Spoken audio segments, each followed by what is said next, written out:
хүн төрлөختөнд тэр дундаа Христ итгэж хүний амьдралд чуулган гэдэг бол маш чухал. Амен. Чуулган гэдэг энэ ойлголтыг ойлгохгүйгээр бид нар уршиг алхах боломж байхгүй. Чуулганы тухай бид нар зөв ойлголттой байх юм бол бидний итгэлийн амьдралч зөв байх болно. Магадгүй бид нар чуулганд хандах хандлагч зөв байх болно. Тэгээд тэрүүгээр дамжуулаад бидний амьдрал илүү эрүүлтэй байх болно. Амен. За би өнөөдрийн эзний үгийг энэ газараас уншия гэж бодож байна. Тэгээд өнөөдөр хамтдаа Үйлс номын 2 дугаар бүлгийн 42-оос 47 дугаар хэсгээс тавхтаа хуваалцъя. За би нэг дуудаад өгчээ. Та анхааралтай сонсоорой. Магадгүй танд Библи байвал бас хараарай. Үйлс номын 2 дугаар бүлгийн 42-оос 47 дугаар хэсэг. Тэд элч нарын сургаалд, мөн нөхөрлөлд, талх хуваалт, залбиралд өөрсдийгөө зориулдаг байлаа. Хүн бүрт айдас байлаа. Учир нь элч нараар хаалтан дотор Иерусалимд олон гайхамшиг тэмдэг үйлдэгдэж байв. Итгэсэн бүгд хамтаараа байцгаана. Бүх юм нийтийнх байваа.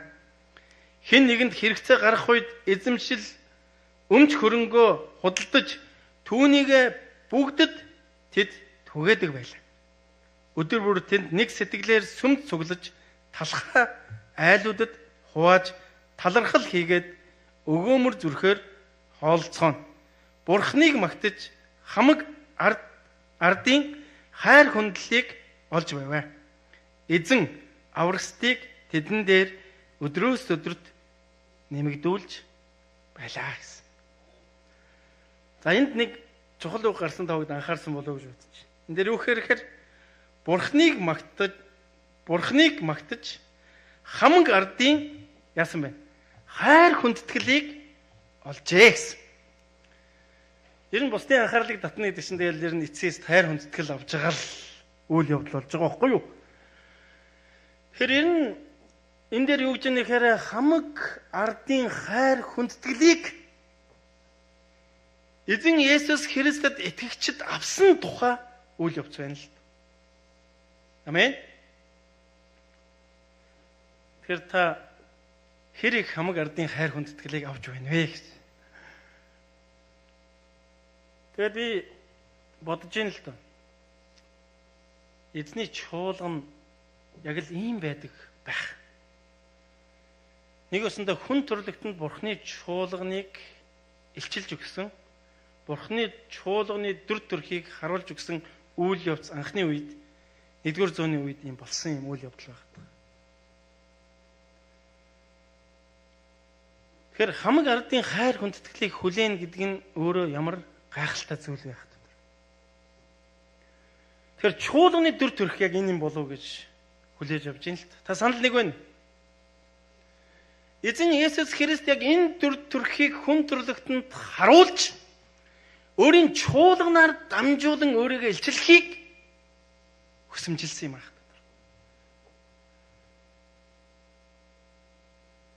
Бодож ийн л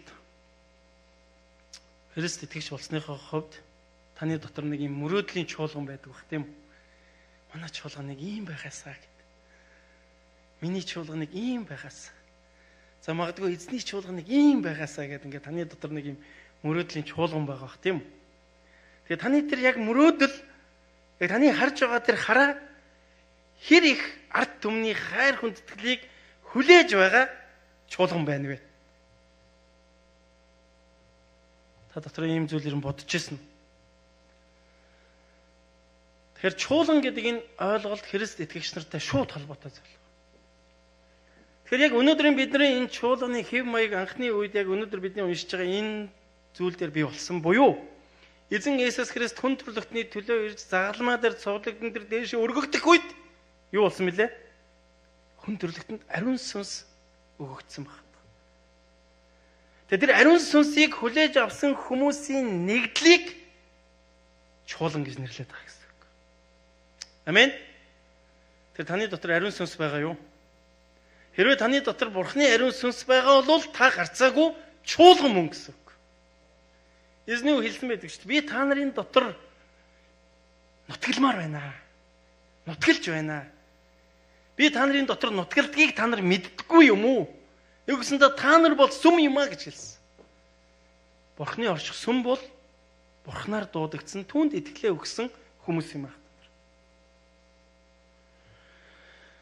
За, тэгэхээр энд нэг ийм чухал зүйл байна. Элч нарын сургаал мөн нөхөрлөлд, талах хуваалт, залбиралд өөрсдийгөө зориулдаг байлаа гэсэн. Нэгсэндээ бүх ард түмний хайр хүндэтгэлийг хүлээхийн тулд тэрэнд нэгэн үйл явдал болсон нь хамгийн нэгдүгээр зүйл нь юу гэхээр ариун сүнс түүний дээр ирсэн тухай юм аа. Ариун сүнс түүний дээр, тэдний дээр, ариун сүнс таны дээр, хүн төрлөختний дээр ирсэн тухай юм аа. За, энд нэг хэсэг юм ард түмэн байсан. Бурхнаар сонгогдсон Израилийн ард түмэн гэж нэрлэгдэж байгаа шүү дээ. Тэгээ эзнийг яг тэнгэр явах үед тэнд яасан бэхээр хэсэг хүмүүс эргэж ирээд Марк гэдэг хүмүүс гэрийн дээвэр дээр хамтдаа цуглараад тэгээд эндээс Библиэр гарч байгаа тоогоор бол 120 орчим хүмүүс байсан гэж байна. Есүс Христ энэ дэлхий дээр ирээд бүх гайхамшигтай ажлуудаа хийгээд хүн төрлөختөнд сайн мэдээг тунхаглаад яг эцсийн хамгийн чухал ажлыг хийж өгж байгаа буюу загалмаагаас цовдлогдоод үхлээс амьлаад тэнгэр өд өргөдөж байгаа үйл явц. Тэгснээр яасан бэхээр энэ дэлхий дээр чуулган бий болсон юм байна. Нэг өсөндөө Бурхан хүн хоёрын харилцаа илүү ойрхон болсон гэсэн. Шууд харилцах боломжтой болсон гэсэн. Бурхан таны дотор нутаглах боломж бий болсон гэсэн үг юм байна. Тэгэд Маркийн өрөөнд 120-оор яриад залбирч явах үед тэнд ариун сүнс ирсэн тухай Библи илэрхийлсэн байна. За ариун сүнс ирэх үед тэнд юу болсон бэхээр бид нар урдлын хэсгүүдээс харах юм бол тэнд хэлээр ярьсан гайхамшигтай олон зүйлүүд болсон. Өнөөдрийн хэсгээс харах юм бол олон гайхамшигтай зүйлс бий болсон учраас хүмүүсийн дунд айдас бий болов гэсэн. Гэтэ энэ айдас нь нөгөө нэг юм бусдаас айдаг айдас биш. Одоо юу болох болоо гэдэг хүлээлт байхгүй юу? За 42 дугаар хэсгийн 1-р хэсгээр эхний хэсгээр юу гэж байгаа гэхээр тэд элч нарын сургаал буюу Есүс Христийн 12 дагалдагч нар тэнд сургаал айлцсан тухай. Нэг өсөндөө Бурхныг гэрчилсэн тухай үйл явдал гарсан. За онцгойлон бүр тодтогоод хэлэхэд хэн байсан бэхээр тэнд Петр гэгч нь сургаал номлосон байна. Тэгээ тэр сургаалд ард түмэн анхаарлаа хандуулсан. За Петр гэгч нь хэн байсан бэхээр Библиэр гарч байгаагаар бол тэр эрдэм боловсралгүй нэгэн байсан байна. Тэр би танаас нэг асуулт асууя. Та эрдэм боловсралгүй нэгний үгийг хэр сонсох вэ? Ер нь эрдэм боловсралтай хүн гэдэг бол бусдаар хүлээн зөвшөөрөгдсөн хүний тухай ярьж байгаа шүү дээ ер нь. Тийм үү? Эсвэл бусдад заах чадвартай тэр хэмжээнд аливаа зүйлсийг хүлээж авсан хүний тухай илэрхийлэл байна. Эрдэм боловсралтайг бол магадгүй бид нар бүгдээрээ нэг тодорхой хэмжээгээр цэцэрлэг, сургууль, их сургууль гэдэг ийм ямар нэгэн ийм зүйлээр ингээд дамжсан байж таараа. Сургууль мөржүүлэх байгууллагаар ингээд дамжсан байж таараа. Тэгээ тэр газар бид нар зааж байгаа хүмүүсийг бид нар харахтаа үнэхээр мэдлэгтэй хүн байна да гэдэг зүйлийг бид нар хүлээж авч тэндээс суралцдаг тийм үү. Гэтэл яг энэ газар юу болсон бэ гэхээр эрдэм боловсралгүй Петр сургаал заасан байхгүй. Тэр яг үнэндээ энд хүн төрлөختний хэмжөөрөөр бол их тийм боломжгүй зүйлс бол байсан. Гэтэл харин энд яасан гэхээр Бурхны гайхамшиг тэнд бий болж байгааг бид нар олж харах боломжийг олж харж байгаа гэсэн үг байна. Нэг өсөндөө тэр сургаалаар дамжуулан гайхамшигтай олон зүйлс болсныг Библиэд одоо тэмдэглэн үлдээсэн байна. Тийм учраас яаж яасан бэ гэхээр яасан? Элч нарын сургаалд анхаарлаа хандуулсан. Би дахин уншиж өгье. Тэд элч нарын сургаал мөн нөхөрлөлд, талах хуваалт, залбиралд өөрсдөө зориулдаг байлаа гэсэн. Ард түмний хайр хүндэтгэлийг хүртэхэд нэг юм шалтгаан байсан биз. Тэр шалтгаан нь юу байсан бэ гэхээр элч нарын сургаалд анхаарлаа хандуулсан. Тэр ах トゥ нараа эзний ариун сүнс ирэх үед бусдад сургадаг юм аа. Эзний ариун сүнс ирэх үед бусдын өмнө Бурхны хаанчлалыг тунхагладаг юм аа. Нэг өсөндөө тэнд ямар нэгэн хэмжүүр байхгүйгээр Бурхны ажил хийгддэг гэсэн. Тэр энэ газар эзний ариун сүнс байгаа бол таны амьдралд ч гэсэн олон зүйлсийг хийх боломж хүн төрлөختөнд байгаа гэсэн үг байна. Магадгүй таны амьдралд эдгэрлэгч Бурхан хийж байгаа гэсэн үг. Магадгүй танд гайхалтай тэр итгэлийг ч өгж байгаа гэж байж бол. Магадгүй таны амьдралд гайхалтай хараа зорилгыг ч өгсөн байж бол. Энэ нь өөрөө яасан бэхээр элч нарын сургаал байсан юм байна. Онцгойлоод элч нарын сургаал дотор юу байсан бэ гэхээр Бурхны хаанчлал юм байна. Бидэнд аврагдах уршаага бид нар харах юм бол Петр юу ч хэлсэн бэхээр гимшигтэн хүн бүрт Есүс Христийн нэрээр баптизм хүртсгээ. Ингэснээр та нарын нүгэл уучлагдаж бас та нар ариун сүнсний бэлгийг авах болно гэсэн. Нэгдүгээр чуулганы төр төрх ямар байсан бэ гэхээр эзний үгэнд анхаарлаа хандуулсан.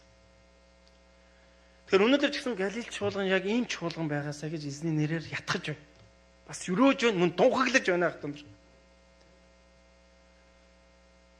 Хэрвээ бидний амьдралд яг энэ зүйл байх юм бол яах нь вэ? Ард түмний хайр хүндэтгэлийг хүлээх нэ. Нэг өсөндөө хэн нэгний мөрөөдлийн чуулган болох нэ гэсэн. Олон хүмүүс тэр од болж байгаа газрууд руу явахыг хүсэж байна л да. Яг бол тэр сэтгэлийн татаад байгаа учраас. Тэгэхээр түүнтэй адилхан Галил чуулган ч гэсэн Солонгост байгаа монголчуудын сэтгэлийг татдаг чуулган байгаас. Тэр нь яах нь? Бидний сүр зөв байх хэрэгтэй болох. Эзний үгэнд анхаарлаа хандуулдаг.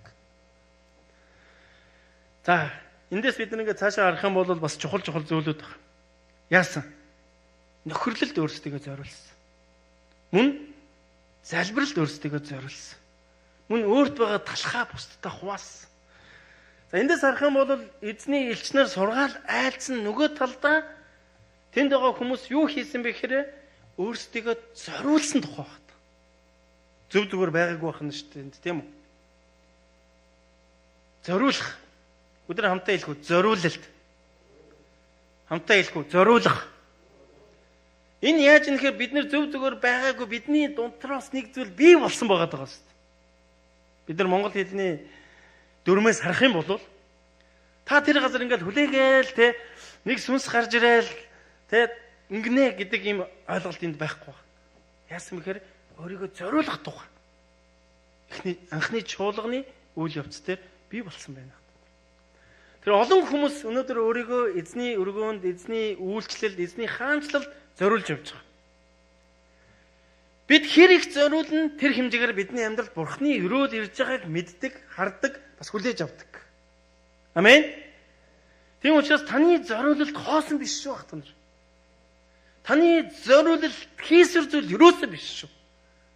Магадгүй бидний нүдэнд харагдахгүй учраас тийм бодол бидний дотор төрдөг.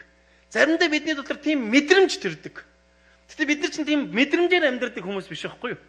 Бид итгэлээр амьдрдаг хүмүүс юм аа. Амен. Тэрхтэнраа бид нар нэгдүгээр чуулганы анхны чуулганы эзний бий болгож өгсөн тэр чуулганы төр төрхийг харах юм бол яасан бахна? Эзний үгэнд анхаарлаа тавьж өөрсдөө зориулагчнаар болцгоё. Энэ бол чуулганы төр төрх юм аа. Чуулганы төр төрх. Хэрвээ бидний амьдралд яг ийм л оролцоо байх юм бол эндээс харах юм бол олон хүмүүсийн анхаарлыг татах боломжтой гэсэн. Тийм байна уу? Ийм зүйл байсан учраас тэр газар бусдын ард олны хайр хүндэтгэлийг хүлээж тэг яасан бэлээ? Өдрөөс өдөрт аврагсдын тоог нэмсэн байх шүү дээ. За тэгвэл яг ингэж эзний үгэнд анхаарлаа тавьж нөхөрлөлд өөрсдөө зориулж талхаа хувааж залбирдаг хүмүүсийн амьдрал одоо тэ цаашаа юу болж өрнөсөн бэ гэдгийг бүгд үргэлжлүүлэн харцгаая. Хүн бүрд айдас байлаа. Учир нь элч нараар Иерусалимд олон гайхамшигтай тэмдгүүд үйлдэгдэж байв. Нэгсэндээ эзний ажил хийгцээр байсан гэсэн. Бидний эргэн тойронд Бурхны ажил хийгцээр байгааг бид харж байгаа, хүлээж авж байгаа, бас сонсож байгаа. Бид чинь гэрчлэлдэг чуулган шүү дээ, тийм үү? Таны амьдралд хэр их гэрчлэл байгаа вэ? Итгэсэн бүгд хамтаараа байцгаан бүх юм нийтийнх байлаа. Хэн нэгэнд хэрэгцээ гаргах үед эзэмшил өмч хөрөнгөө худалдаж түүнийг бүгдэд тэд түгээдэг байлаа. Өдөр бүр тэд нэг сэтгэлээр сүмд цуглаж талхай айлуудад хувааж талархал хийгээд өгөөмөр зүрхээр хоолцоолоо гэсэн. Одоо эндээс харах юм бол энд ийм нэг одоо ийм уур амьсгал бий болж байгааг бид нар харж байгаа. Нэг өсөндөө эзний үгэнд анхаарлаа хандуулж өөрсдийгөө зориулсан хүмүүсийн амьдралд зориулдаг чуулганд юу болж байгаа хэмээр нэгдмэл хараа зориг бий болж байгаа гэсэн. Нэгдмэл байдал бий болж байгаа гэсэн.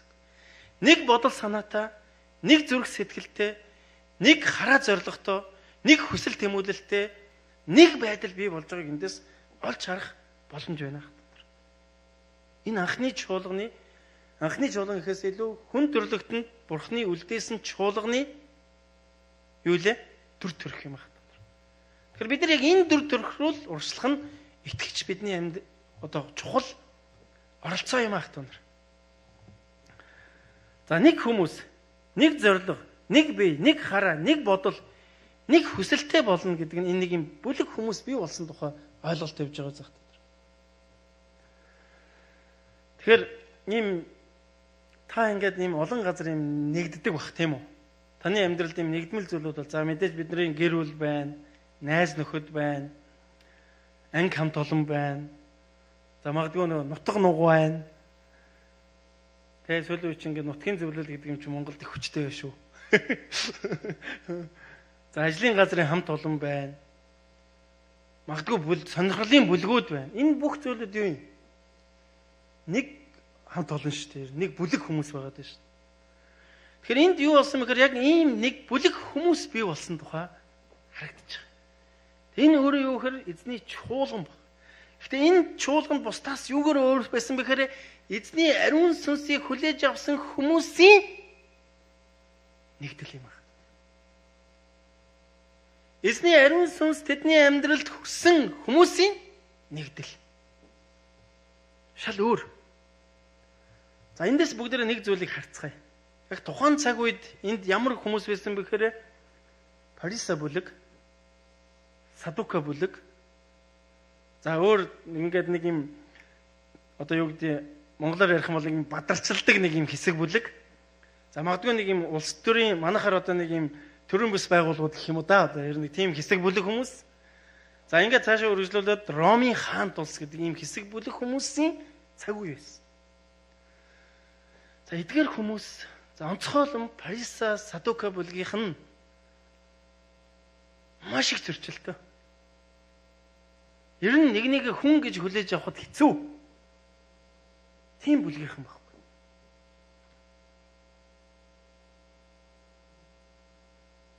Библиэр гардаг шүү дээ самар хүн. Самар хүний нөгөө тухай зөвлөл байгаа шүү. Нэгсэнд яг хүний нүдээр харах юм бол тийм их ялгууралтай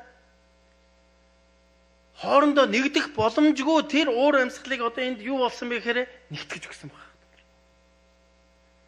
Энүүгээрээ тэнд үнэхээр өнөөдөр би номлынхаа сэдвийг юу гэж өгсөн бэ гэхээр юу гэсэн бэ? Гарцаагүй шин хамт олон. Бүр ингээд нийгмийг гайхшруулсан байна. Югсэндээ тэнд юу болсон бэ гэхээр ямар ч хүмүүс ирээд эзэн дотор нэгдэх боломжийг чуулган бий болгож өгсөн байхгүй яг дотор. Амен. Өнөөдөр бид нар ялангуяа бид нар солонгос тим дүр төрхийг хардаг шүү дээ, тийм. Ажлын газрын хүмүүс нэг чуулганд явдаг. Магадгүй захиралтайгаа. Тэгээ ажил дээр очивол тэр хүн захирал. Чуулган дээр ирвэл нэг л төвшний хүмүүс. Магадгүй ажлын газрынхын ажилтан нь тэгээ чуулган дээр ирэнгүүт чуулганы ахлагч байх боломжтой. Тэгээ чуулган дээр ирвэл нөгөө захиралчийн яах вэ? Ахлагчаал гэж хүндэлдэг шүү дээ ер нь бол. Энэ өнөөдөр ч гэсэн бидний амьдрал байдаг дүр зураг тийм. Тэгэхээр яаж ийнэ гэхээр эзний чуулган хүн төрлөختнийг нэгтгэж өгдөг юм байна. энд нэг санаатай, нэг бодолтой болгож өгдөг юм аа. Тэгэхээр бидний энэ яригдж байгаа энэ бүлэг хүмүүс тэнд бүлэг бий болж байна гэдэг чинь ямар нэгэн зориг байна л гэсэн. Тэр бүлэгт хамрагдах нэг шалтгаан байна л гэсэн. Тэр өнөөдөр жигсэн хүн төрлөختөнд чуулган бурхан зорилгыг өгсөн юм аа. Өөрийн чуулганд бурхан зорилгыг өгсөн юм. Тэр зорилгын төлөө ариун сүнсийг авсан хүмүүс нэгддэг байхгүй юу? Гэдгийг эзний үг биднэрт илчилж бас ятгаж өгч байна. Тэр эзний чуулганд нэгдүгээрт бид нар бурхны хаанчлалыг бий болгох. Тэнгэрийн хаанчлалыг энэ газар дээр бий болгох дүр төрх. Хэрвээ Тэнгэрийн хаанчлал гэж байдаг бол тэр хаанчлал энэ дэлхий дээр бас байгаа. Яг л бид нар энд ингээл нэг зовж жоод нэг юм хаанчлал руу орох гээд байгаа юм ерөөсөө биш байна. Эзэн юу гэсэн бэ гэхээр энэ дэлхий дээр ч та нараар дамжуулан би өөрийн хаанчлалыг бий болгоно гэсэн байна. Амен. Тэгэхээр таны дотор эзний ариун сүнс байгуулалтаар хаанчлалын нэгэн гишүүн шүү. Эзний ариун сүнстэй хүнд бол тийм ёс суртахуун муртханы ойлголт байдгүй гинэ. Угаасаа л ёс суртахыг шууд хүлээж авдаг. Ойлгож байна тий. Одоо бид нар чинь ингээл нэг юм ёс суртахуун бий болох гол ингээл нэг хичээгээл байгаа. Тэг магадгүй бид нар энэ оюун бодлороо бодоод ах шиг юм яг. Харин энд юу боллоо? Итгэх үед эзний ариун сүнс ирсэн шин. Тэгээ бид нар ариун сүнсийг хүлээж авах үед бидний дотор угаасаа энэ зүйл эзэн өөрөө өдөрддөг тухай Библи маш тодорхой хэлж өгсөн байна. Амен. За би дахиад уншия. Тэд элч нарын сургаалт, мөн нөхөрлөл, талах хуваалт, залбиралд өөрсдөө зориулдаг байлаа. Хүн бүрд айдас байлаа. Учир нь элч нараар Иерусалимд олон гайхамшиг тэмдгүүд үйлдэгдэж байв. Итгэсэн бүгд хамтаараа байцгаан бүх юм нь нийтийнх байв. Хэн нэгэнд хэрэгцээ гарах үед эзэмшил өмч хөрөнгөө худалдаж түүнийг бүгдэд тэд түгээдэг байлаа. Өдөр бүр тэд нэг сэтгэлээр сүмд цуглаж талхай айлуудад хувааж талархал хийгээд өгөөмөр зүрхээр хоолцгоно.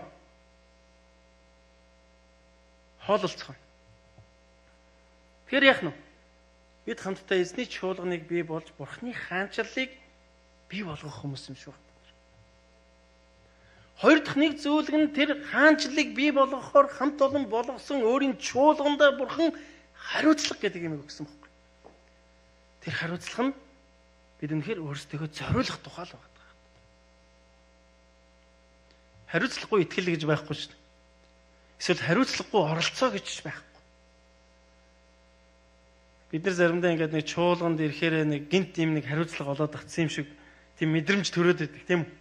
Тэгээ тэр хариуцлага заримдаа ингээд нэг ядраагаад байгаа юм шиг энэ хуурдж байгаа шүү. Харин тэр биднийг уршаа алхах өсөлт болж өгд юм байна. Амен. Та хэрвээ Христ итгэгч болоод таны амьдралд нэг юм хариуцлага мэдрэгдээд байгаа бол одоо яах чинь гэж та өсөх гэж байгаа байхгүй. Та Христ итгэгч болоод эзний ариун сүнсийг хүлээж аваад эзний чуулганыг бий болгож байгаа хүнийхээ хувьд эзэн таныг өөртөө ойртуулахыг хүсэж байгаа гэсэн. Түүний дүр төрх өдрөөс өдөрт бидний амьдралд ирж байгаа гэсэн. Тэгэхээр энд юу болсон бэ гэхээр эзний ариун сүнсийг хүлээж аваад эзний чуулганыг бий болж байгаа хүмүүсийн амьдралд өөрчлөлтүүд бий болсон юм байна. Тэр нь юу юм? Нэгдэх өөрчлөлт. Нэг болох өөрчлөлт. Бурхан дотор хараа хүлээж авах өөрчлөлт. Хаанчлалыг бий болгох өөрчлөлт. Хариуцлага хүлээж авах өөрчлөлтүүд бий болсон. Тэг өөрчлөлт бий болж байгаа учраас нэм хэцүү мэдрэмж хаяа төрнөө хүн учраас. Гэхдээ эзний ариун сүнстэй хүмүүст энийг давах хүч нь эзнээс өөрөөс нь байх болно. Та итгэж байна уу?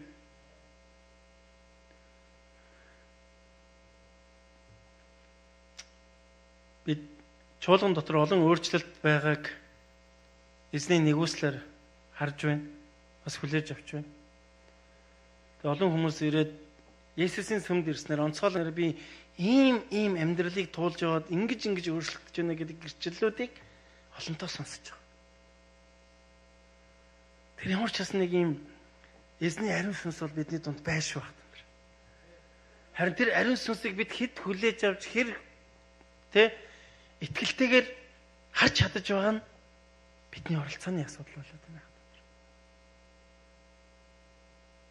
Өчтөр хүртэл нэгэн итгэлийн жуулганыхаа хүнтэй уулзаад муу зуршлуудаас салж байгаа тухай гэрчлэл болсон.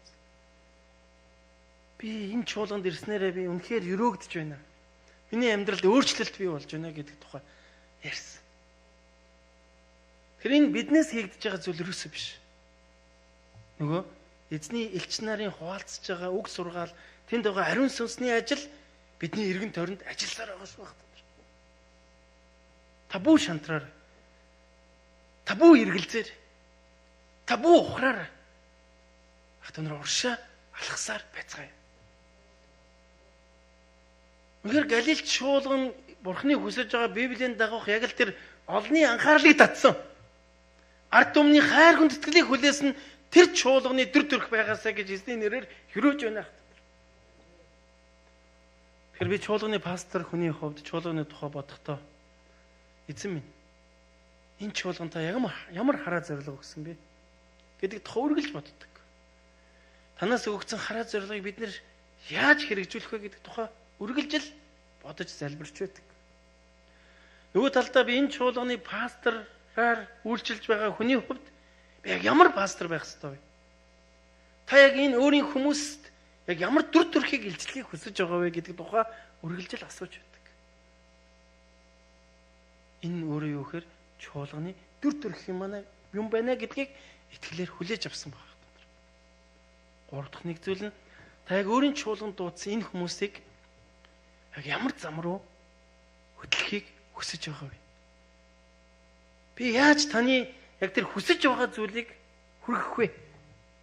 Тэр уур амьсгал руу, тэр хамт олон руу, тэр нэгдэл рүү, тэр зориулт руу дагуулах вэ гэдэг бодлыг, залбирлыг үргэлжил хийж байгаа. Энэ өөрөө би юу гэж бодож байгаагаар яг л тэр нэг санаатай, нэг бодолтой, нэг хараатай, нэг зорилготой болох эхлэл юм болов уу гэж харж байгаа. Тэр ах түнраа бид өөрсдийн оюун бодлороо аливаа зүйлийг хэмжихгүйгээр эзний ариун сүнсийг хүлээж авсан хүний хувьд итгэлээр нэг чуулган байцгаая. Итгэлээр нэг эзэнд хүндэтгэл өргөцгөөё. Итгэлээр нэг эзэнд үйлчлцгээе. Бидний эзэн юу гэсэн бэхээр нэг байх таа. Энэ чуулганы дүр төрх байна. Хоёрд нь хэрвээ та нэг байвал бидний дотор өөрчлөлтүүд бий болно гэх юм. За гуравд нь хэрвээ энэ зүйлүүд бидний амьдралд Галилт чуулганд байвал одоо энд юу гэж нэхвэрэ ард түмний хайр хүндлэлийг хүлээх болно л гэсэн биш. Тэгээд дээр нь юу гэсэн гэж би аврагчдын тог өдөрт нэмэгдүүлнэ гэсэн байна. Хэрвээ чуулган дотор ийм уур амьсгал байхгүй бол энд аврагчдад ирэхгүй байх нь. Том хариуцлага биз. Тэгэхээр бид илүү өсөхийн тулд илүү бид нар дараагийн төвшөнд гарахын тулд эзний үгэнд анхаарлаа зориулж нэг байх тухай бүдэрэ эзний үгээс анхны үеийн чуулганы дүр төрхийг олж харцгаая. Тэр эзэн юу гэж хэлсэн бэхээр чуулган гэдэг бол та тантай адилхан хүмүүсийн нэгдэл юм а гэсэн байна. Тэгээ илүү цаашаа хамтдаа чуулганы талаарх ойлголтуудыг авч үнэхээр яг энэ чуулган гэдэг зүйл юу вэ? Есүс хэлсэн шүү дээ би чуулганаар дамжуулан ажиллана л гэсэн баггүй. Би чуулганаар дамжуулан өөрийгөө илчилнэ гэсэн. Би чуулганаар дамжуулан гайхамшигтай ажлуудыг хийнэ гэсэн. Тэгээ чуулган гэдэг нь үнэхээр бидний тухай ярьж байгаа юм байна. Эзний сүнстэй ариун сүнсийг хүлээж авсан тэр сүнстэй хүмүүсийн тухай ярьж байгаа гэсэн. Хэрвээ тийм юм байхгүй бол бид нар гайхамшиг мэдрэхгүй байх. Олон зүйл олж харж чадахгүй байх. Магадгүй бид нар ядарсаар байх байх.